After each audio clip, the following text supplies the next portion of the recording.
जय श्री राधे। देव उत्थान एकादशी की सबको बहुत बहुत बधाई। आज 4 मास के बाद भगवान विष्णु योग निद्रा से जागते हैं। भगवान सोते नहीं हैं, भगवान 4 मास योग निद्रा में होते हैं और आज योग निद्रा से प्रभु जागते हैं। जब भगवान विष्णु योग निद्रा से जागते हैं तो सभी देवी देवता प्रसन्न होकर दीपोत्सव करते हैं, जिसे देव दीपावली कहते हैं। हमारे अंतस में देववृत्ति जागे, यही प्रार्थना हमारे प्रभु से। जब बाहर में योग निद्रा से देव जागें, तब अंतस के देव सहजता से जग सकते हैं। यही प्रयास हमारा हो, भगवान विष्णु से यही प्रार्थना हो, हम उनकी लीला में एक सहयोगी उपकरण बने, हम में सेवा की वृत्ति जागे, हम में विवेक जागे, हमारे सभी कार्य परमात्मा की प्रसन्नता के लिए हो। देव उत्थान एकादशी कार्तिक मास में दीपदान की बहुत बड़ी भूमिका है। दीपदान का बहुत बड़ा महत्व है। अब आज से लेकर पूर्णिमा तक जो 5 दिन हैं, ये भीष्म पंचक कहलाते हैं। जब महाभारत का युद्ध समाप्त हो गया, तब कृष्णचंद्र को अपना वचन याद आया और कृष्णचंद्र सभी पांडवों को साथ लेकर के महाभारत की युद्धस्थली पर पहुँचे और भीष्म पितामह शरशैया पर पड़े हुए हैं और शरशैया पर लेटे हुए कृष्णचंद्र की प्रतीक्षा और कृष्णचंद्र का ध्यान कर रहे हैं। कृष्णचंद्र पहुँचे और भीष्म पितामह से निवेदन किए, प्रार्थना किए कि आप सभी के सभी पांडवों को ज्ञान दीजिए, आप वर्णाश्रम ज्ञान दीजिए, कर्म भक्ति धर्म के मर्म का इन्हें विस्तार से ज्ञान दीजिए। तो ये 5 दिन भीष्म पितामह पांडवों को ज्ञान दिए और ये 5 दिन भीष्म पंचक कहलाते हैं। इन 5 दिनों में यूं तो संपूर्ण कार्तिक मास में दीपदान करने से भगवान विष्णु की कृपा प्राप्त होती है। कार्तिक मास में हम दीपदान तुलसी जी के सानिध्य में तुलसी जी को दीपदान करें, यमुना जी को दीपदान करें और उसके बाद भगवान विष्णु के मंदिर में दीपदान करें। कार्तिक मास में दीपदान करने से ज्ञान की प्राप्ति होती है, भक्ति की प्राप्ति होती है, घर गृहस्थ में सुख सौभाग्य, धन धान्य और शारीरिक पटल पर आरोग्य की प्राप्ति होती है। कार्तिक मास में दीपदान करने से देवी देवताओं और पितरों का भी आशीर्वाद प्राप्त होता है। कार्तिक मास में दीपदान के साथ साथ भगवान विष्णु के सहस्त्र नाम का से अर्चना होनी चाहिए। आप सुंदर पारिजात के पुष्पों से भगवान का हार श्रृंगार और पारिजात के पुष्पों से भगवान का सहस्त्र नाम से अर्चना करें, सहस्त्र नाम का पाठ करें, भगवान विष्णु की पूजा, तुलसी पूजन, ये सब कार्तिक मास में होना चाहिए। कार्तिक मास में जो भी दान किया जाता है, 5 दिन में जो दीपदान का विशेष महत्व है और इसमें जो भी आप दान करते हैं वह सब अक्षय और संपूर्ण कामनाओं को पूर्ण करने वाला होता है। दीपदान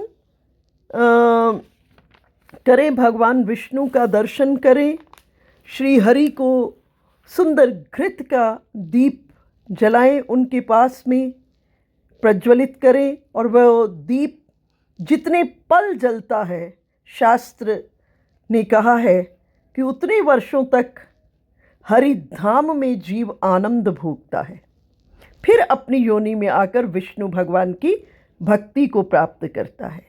जो कार्तिक मास की रात्रि में श्रद्धापूर्ण शिवजी के समीप दीपमाला समर्पित करता है, वह ब्रह्मलोक में जाता है। और भगवान विष्णु योग निद्रा से जगते हैं और योग निद्रा से जागरण से प्रसन्न होकर के जब प्रभु जगते हैं तो समस्त देवी देवताओं ने भी लक्ष्मी नारायण भगवान की, राधा कृष्ण भगवान की सुंदर दिव्य आरती, महाआरती करके दीप प्रज्वलित किए। और ये दीपावली है। इस दिन दीप प्रज्वलित करके हम भी देवों की दीपावली में शामिल होते हैं, ताकि हम अपने भीतर देवत्व को जगाकर अर्थात सद्गुणों को अपने अंदर समाहित कर नर से नारायण बन सके। देवों की दीपावली हमें आसुरी प्रवृत्तियों अर्थात दुर्गुणों को त्याग कर सद्गुणों को धारण करने के लिए प्रेरित करती है। तो देव दीपावली अर्थात सबको बहुत बहुत देव उत्थान एकादशी की बहुत बहुत बधाई, शुभकामनाएं। ठाकुर जी की कृपा आप सब पर बनी रहे। इस दिन यमुना जी का दर्शन, यमुना जी में स्नान और सुंदर दीप दान और सुंदर रात्रि के भीतर में आज जागरण, और इस जागरण के माध्यम से श्री हरि के नाम यश का गुणगान, श्री हरि का सानिध्य प्राप्त करके हम भी देवों की श्रेणी के भीतर में प्रवेश कर जाएं। जय जय श्री राधे। आइए देव उत्थान एकादशी की कथा को श्रावण करने का लाभ प्राप्त करते हैं। युधिष्ठिर जी ने श्री कृष्ण से प्रश्न किया कि कार्तिक शुक्ल पक्ष में जो एकादशी होती है उसकी महिमा का वर्णन कीजिए। कृष्णचंद्र कहे, राजन, कार्तिक के शुक्ल पक्ष में जो एकादशी होती है उसका वर्णन लोक सृष्टा ब्रह्मा जी ने नारद जी से किया था, वही मैं तुम्हें बताता हूँ। नारद जी ने कहा, पिताजी, जिसमें धर्म कर्म में प्रवृत्ति कराने वाले भगवान गोविंद जागते हैं, उस प्रबोधनी एकादशी का महात्म्य बताइए। ब्रह्मा जी बोले, देवऋषि नारद को प्रबोधनी एकादशी का महात्म्य पाप का नाश, पुण्य की वृद्धि तथा उत्तम बुद्धि वाले पुरुषों को मोक्ष प्रदान कराने वाला है। देखो, जीवन में आपकी रुचि किस में है, आपकी क्या चाहत है? क्या पूर्व के किसी पाप का भय है? तो उस पाप के नाश के लिए अगर पुण्य की इच्छा है तो पुण्य की वृद्धि के लिए, और उसके बाद जिसका मन सदैव प्रभु सानिध्य और मोक्ष की इच्छा है, उनको ये देव उत्थान एकादशी का व्रत मोक्ष प्रदान करने वाला है। समुद्र से लेकर सरोवर तक जितने भी तीर्थ हैं, वे सभी अपने महात्म्य की तभी तक गर्जना करते हैं जब तक कि कार्तिक मास में भगवान विष्णु की प्रबोधनी तिथि नहीं आ जाती। प्रबोधनी एकादशी को एक ही उपवास कर लेने से 1000 अश्वमेध तथा 100 राजसू यज्ञ का फल प्राप्त होता है। देवऋषि नारद को ब्रह्मा जी सुना रहे हैं, जो दुर्लभ है, जिसकी प्राप्ति असंभव है तथा जिसे त्रिलोकी में किसी ने भी नहीं देखा है, ऐसी वस्तु के लिए भी याचना करने पर प्रबोधनी एकादशी उसे दे देती है। भक्तिपूर्वक उपवास करने पर मनुष्यों को हरि प्रबोधनी एकादशी ऐश्वर्य, संपत्ति, उत्तम बुद्धि राज्य तथा सुख प्रदान करती है। सुमेरु पर्वत के समान जो बड़े बड़े पाप हैं, उन सब को यह पाप नाशिनी प्रबोधिनी एक ही उपवास से भस्म कर देती है। पहले के हजारों जन्मों में जो पाप किए गए हैं, उन सब पापों को प्रबोधिनी एकादशी की रात्रि का जागरण रुई की ढेरी के समान भस्म कर डालता है। जो लोग देवोत्थान एकादशी का मन से ध्यान करते हैं तथा जो इसके व्रत का अनुष्ठान करते हैं, उनके पितर नरक के दुखों से छुटकारा पाकर भगवान विष्णु के परम धाम को चले जाते हैं। ब्राह्मण अश्वमेध आदि यज्ञों से भी जिस फल की प्राप्ति कठिन है, वह देवोत्थान एकादशी को जागरण करने से अनायास ही मिल जाता है। देखो, इसमें विज्ञान क्या कहता है? विज्ञान कहता है कि आप स्रोत से जुड़ जाओ। अगर आप स्रोत से जुड़ जाते हो तो आपके इस जगत की और इस जगत से पार जगदीशिक सभी कामनाएं संपूर्ण हो जाएगी। जैसे एक मोबाइल है, भले वो लाख रुपए का हो, अगर वो चार्ज नहीं है ना, तो उसकी आप किसी एप्लीकेशन को यूज़ नहीं कर सकते। ठीक इसी तरह से कि मनुष्य देह की प्राप्ति हो गई, हम उस परमात्मा के अंश हैं, लेकिन उस परमात्मा के सानिध्य में बैठकर जब तक हमने अपने आप को चार्ज नहीं किया उनकी कृपा अमृत के माध्यम से, तब तक वास्तव में हम अपने जीवन में अपूर्णता का ही अनुभव करेंगे। हमारे जीवन में पूर्णता तभी आएगी जब हम ब्रह्म सानिध्य को प्राप्त कर लेंगे। इसलिए शास्त्रों में कुछ ऐसी तिथियों का वर्णन किया कि आप इन तिथियों में ब्रह्म सानिध्य को प्राप्त करके, उनकी कृपा को प्राप्त करके आप सर्व कामनाओं को जागतिक और जागतिक सभी कामनाओं को पूर्ण करें। तो देव उत्थान एकादशी को जागरण करने से सभी कामनाएं पूर्ण होती हैं।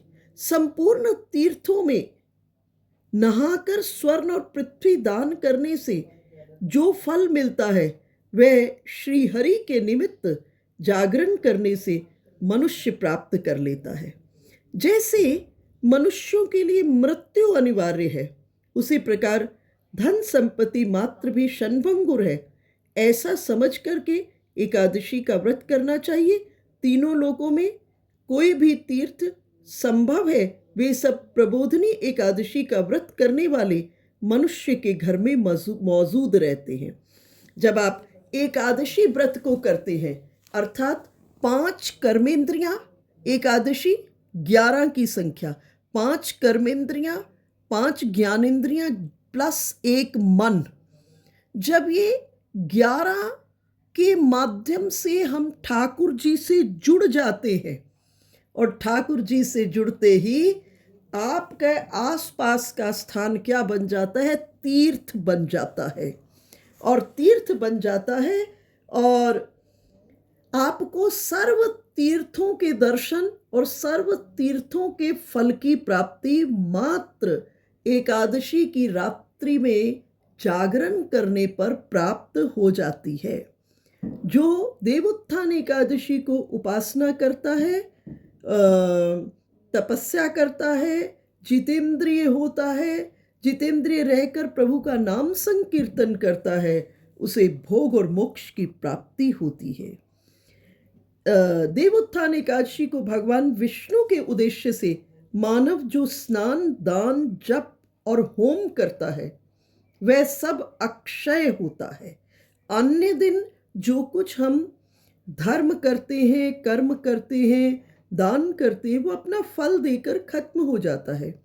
लेकिन देवोत्थान एकादशी और अक्षय तृतीया, इन 2 तिथियों पर जो आप करते हैं वो उसका फल खत्म नहीं होता, उसका फल अक्षय हो जाता है। देव उत्थान आंवला नवमी से लेकर के पूर्णिमा तक, कार्तिक मास की पूर्णिमा, अक्षय नवमी से लेकर पूर्णिमा तक भगवान श्री हरि का जो वास है वो आंवला के वृक्ष में होता है।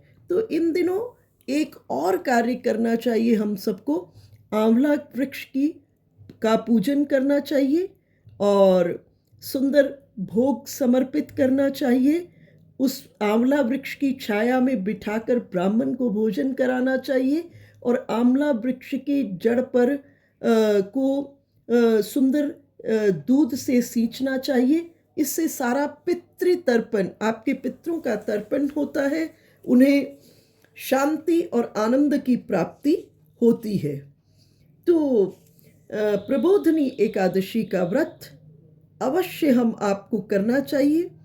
इस व्रत के द्वारा देवेश्वर जनार्दन को संतुष्ट करके, विष्णु भगवान को संतुष्ट करके मनुष्य संपूर्ण दिशाओं को अपने तेज से प्रकाशित करता हुआ श्री हरि के वैकुंठ धाम को जाता है। प्रबोधनी को पूजित होने पर भगवान गोविंद मनुष्यों के बचपन, जवानी और बुढ़ापे में किए हुए 100 जन्मों के पापों को, चाहे वे अधिक हों या कम, धो डालते हैं। अतः सर्वथा प्रयत्न करके संपूर्ण मनोवांछित फलों को देने वाले देवाधिदेव जनार्दन की उपासना करनी चाहिए। जो भगवान विष्णु के भजन में तत्पर होकर कार्तिक में पराये अन्न का त्याग करता है, वह चंद्रायन व्रत का फल पाता है। अर्थात कार्तिक मास में हम भगवान को भोग लगाएं और प्रसादी अपने ही घर में पवित्रता से प्रभु को भोग लगा करके प्रसादी करें, तो इससे चंद्रायन व्रत का फल प्राप्त होता है। चंद्रायन व्रत बहुत कठिन है, लेकिन भगवान ने बहुत इसको सरल कर दिया कि कार्तिक मास के भीतर में जो भी भगवान को सुंदर भोगराग अर्पण करके फिर उसको प्रसाद रूप में ग्रहण करता है और बाहर इधर उधर कुछ खाता पीता नहीं है, सिर्फ भगवान की प्रसादी अपने घर में पवित्र रूप में, मंदिर की प्रसादी, उसे चंद्रायन व्रत का फल प्राप्त होता है। जो व्यक्ति प्रतिदिन कार्तिक मास में शास्त्रीय चर्चा करता है और शास्त्रीय चर्चा से ही अपने मनोरंजन करता है, अर्थात आत्मरंजन ही मनोरंजन बन जाए, आत्मरंजन क्या बन जाए, मनोरंजन के बन जाए, और मनोरंजन करते हुए कार्तिक मास व्यतीत करता है, वह अपने संपूर्ण पापों को जला डालता है और 10,000 यज्ञों का फल प्राप्त करता है। कार्तिक मास में शास्त्रीय कथा के कहने सुनने से भगवान मधुसूदन को जैसा संतोष होता है, वैसा उन्हें यज्ञ, दान अथवा जप आदि से नहीं होता। जो शुभ कर्म पारायण पुरुष कार्तिक मास में एक या आधा श्लोक भी भगवान विष्णु की कथा बाँचते हैं, उन्हें 100 गोदान का फल मिलता है। इसलिए हम लोग क्या करें, खूब भगवान की कथा आने वाले, अब कार्तिक मास का एक बहुत बड़ा हिस्सा बीत चुका है, अब ये जो 5 दिन है आज से, इस 5 दिन जिसे भीष्म पंचक कहते हैं, इसमें अधिक से अधिक नाम जप करें, श्री हरि का स्मरण करें, श्री हरि का चिंतन करें, श्री हरि की कथा को श्रवण करें, श्री हरि की कथा को हम स्वयं स्वाध्याय करें। कार्तिक में भगवान केशव के सामने शास्त्र का स्वाध्याय तथा श्रवण अवश्य करना चाहिए। कार्तिक मास में कल्याण प्राप्ति के लोभ से श्री हरि की कथा का जो प्रबंध करता, आयोजन करता है, वह अपनी 100 पीढ़ियों को तार देता है। जो मनुष्य सदा नियम पूर्वक कार्तिक मास में भगवान विष्णु की कथा सुनता है, उसे सहस्त्र गोदान का फल प्राप्त होता है। देखो शास्त्र कितना विराट है। अब जिसके पास सामर्थ्य नहीं है कि वो गोदान कर सके, तो शास्त्र ने कितना सुंदर उसे व्यवस्था दे दी है कि कार्तिक मास में केवल भगवान विष्णु की कथा को श्रवण करने से सहस्त्र गोदान का फल मिलता है। जो देवोत्थान एकादशी के दिन श्री विष्णु की कथा श्रवण करता है, उसे सातों द्वीपों से युक्त पृथ्वी दान करने का फल प्राप्त होता है। मुनिश्रेष्ठ, जो भगवान विष्णु की कथा सुनकर अपनी शक्ति के अनुसार कथावाचक की पूजा करते हैं, उन्हें अक्षय लोक की प्राप्ति होती है।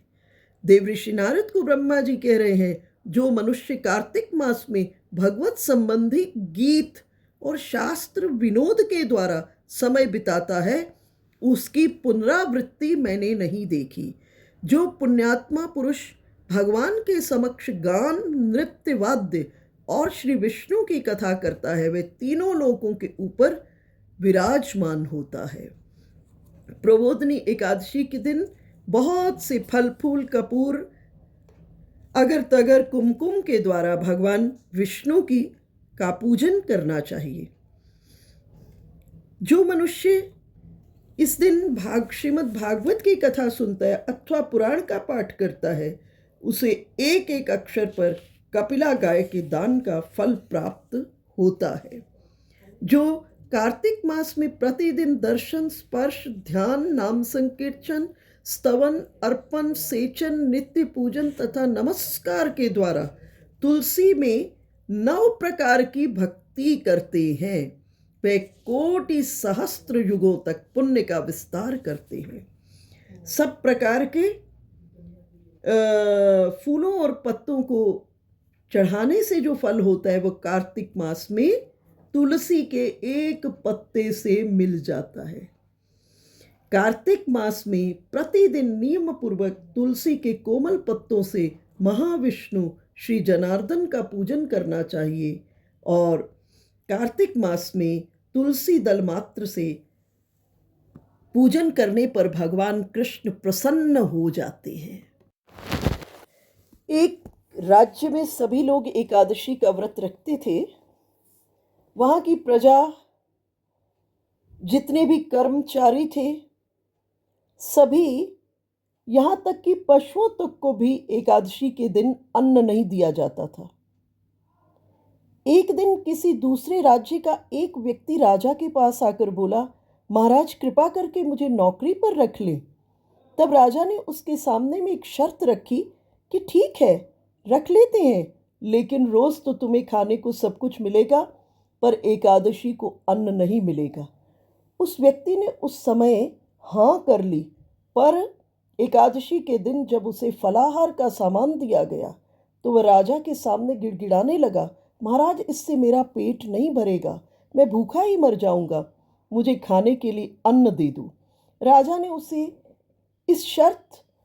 उसकी शर्त की याद दिलाई और वह अपनी ही बात पर अड़ा रहा और कहा, प्रभु मैं अन्न के बिना रह ना पाऊंगा। राजा ने उसे आटा, दाल, चावल इत्यादि दिए और वो कहा कि नदी के किनारे पर जाकर के आप भगवान को भोग लगा करके आप अन्न को ग्रहण करें। जब भोजन बन गया, वो नदी पर पहुंचा, स्नान कर भोजन बनाया, भोजन बन गया तो प्रभु को बुलाने लगा, आओ प्रभु भोजन तैयार है। उसके बुलाने पर पीताम्बर को धारण किए हुए भगवान चतुर्भुज रूप में आ पहुँचे और प्रेम से उसके साथ भोजन करने लगे। भोजन आदि करके भगवान अंतर्धान हो गए तथा वह अपने काम पर चला गया। 15 दिन बाद अगली एकादशी को वह राजा से कहने लगा, महाराज मुझे दुगना सामान दीजिए, उस दिन तो मैं भूखा ही रह गया। राजा ने कारण पूछा। उसने बताया कि हमारे साथ आकर ठाकुर जी भी प्रसाद पाए हैं, इसलिए हम 2 लोगों के लिए सामान पूरा नहीं होगा। यह सुनकर राजा को बड़ा आश्चर्य हुआ। बोला, मैं नहीं मान सकता कि भगवान तुम्हारे द्वारा आवाहन करने पर, भगवान को बुलाने पर भगवान आए और भगवान ने वो भोग को ग्रहण किया। मैं तो इतना व्रत रखता हूँ, इतनी पूजा करता हूँ, परंतु भगवान ने तो मुझे कभी दर्शन नहीं दिए। राजा की बात सुनकर वह बोला, महाराज यदि विश्वास न हो तो साथ चलकर देख लें। राजा एक पेड़ के पीछे छिपकर बैठ गए। उस व्यक्ति ने हर रोज़ की तरह भोजन बनाया, भगवान को पुकारता रहा, फिर भगवान न आए। अंत में उसने कहा, हे भगवान यदि आप नहीं आए तो मैं नदी में कूदकर प्राण त्याग दूंगा। परंतु भगवान तब भी नहीं आए और तब वह प्राण त्यागने के उद्देश्य से नदी की तरफ बढ़ा। प्राण त्यागने ने के उसके इस दृढ़ इरादे को जान करके प्रभु वहां पर ही प्रकट हो गए और भगवान को सुंदर आसन पर बिठा करके सुंदर भोजन कराया। खा पीकर भगवान अपने विमान में बैठकर उसे अपने धाम ले गए।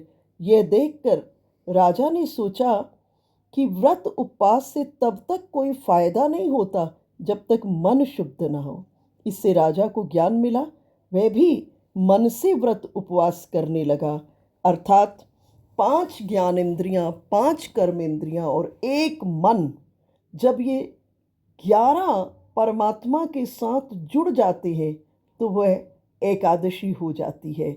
और जब हम भगवान से इस प्रकार से जुड़ते हैं तो प्रभु प्रसन्न हो जाते हैं। और देव उत्थान एकादशी के संबंध में अनेकों कथाएं हैं। तो एक और कथा के अनुसार एक समय भगवान नारायण ने लक्ष्मी जी से कहा, हे नाथ, अब आप दिन रात जागा करते हैं और सोते हैं तो लाखों करोड़ों वर्ष तक को सो जाते हैं। उस समय समस्त चराचर का भी नाश कर डालते हैं। अतः आप नियम से प्रति वर्ष निद्रा लिया करें। इससे मुझे भी कुछ समय का विश्राम करने का समय मिल जाएगा। लक्ष्मी जी की बात सुनकर नारायण मुस्कुराए और बोले, देवी, तुमने ठीक कहा। मेरे जागने से सब देवों को, खासकर तुमको कष्ट होता है। तुम मेरी सेवा से जरा भी अवकाश नहीं मिलता। इसलिए तुम्हारे अनुसार आज से मैं प्रति वर्ष 4 मास वर्षा ऋतु में शयन किया करूँगा। उस समय तुमको और देवगणों को अवकाश होगा।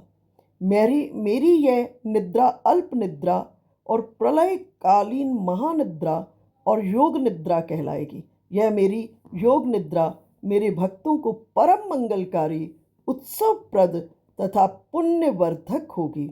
इस काल में मेरे जो भी भक्त मेरे शयन की भावना कर मेरी सेवा करेंगे और शयन और उत्थान के उत्सव को, उत्थापन के उत्सव को आनंदपूर्वक आयोजित करेंगे, उनके घर में मैं तुम्हारे साथ सदा निवास करूँगा। मुख्य बात इस देव उत्थान एकादशी पर उत्सव पर आप सबको बहुत बहुत बधाई।